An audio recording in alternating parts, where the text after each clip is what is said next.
Imagine waking up one morning and every product around you, your phone, your medicine, your laptop, your shoes, suddenly has nowhere to come from. That's not science fiction. That's what happens when the two largest economies on Earth stop talking to each other. On day one, the announcement hits. Full trade suspension between China and the USA. Markets crash within minutes. But here's the thing.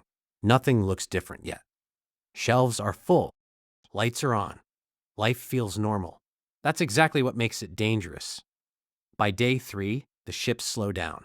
Massive cargo vessels carrying billions of dollars worth of goods are sitting mid-ocean, waiting for instructions that aren't coming. Ports freeze. Containers pile up. And somewhere in a factory in Phoenix, a manager is staring at an email about a missing parts shipment, wondering if he should be worried. He should be. By day 7, electronic stores quietly start limiting purchases. Pharmacists begin noticing gaps in their drug supply. Because here's something most people don't know. 80% of the raw ingredients used in American generic medicines are manufactured in China. That bottle of antibiotics in your cabinet, it starts its life in a Chinese chemical plant. Day 14, factories across Vietnam, Mexico, and South Korea start cutting shifts. Not closing, just slowing. And ordinary people start buying extra without knowing why. A spare charger, an extra inhaler. Something feels off and nobody can name it. Day 30, inflation jumps 2% in a single month. Shortages hit the headlines. Blood pressure medications, antibiotics, EV batteries. Everything that was quietly built on Chinese manufacturing is now quietly falling apart. By day 90, unemployment is at 7%. The global recession nobody wanted to name out loud is the only thing anyone is talking about. Warships are circling the South China Sea.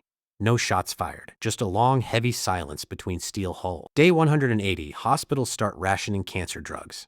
A child in Ohio can't get her leukemia medication because the supply chain that was supposed to deliver it no longer exists.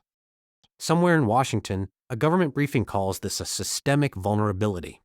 4 slides, no real solution, and 1 year later, some things recover, stocks stabilize, alternative suppliers are found for some goods. But the factories that closed don't reopen. The drugs that were rationed leave scars. The cities that lost their manufacturing base don't just bounce back. The modern world was built on a single quiet assumption that two countries so deeply connected could never actually pull apart. That trade was too valuable, too mutual, too load-bearing to ever truly break. It was. And then one Tuesday morning it did.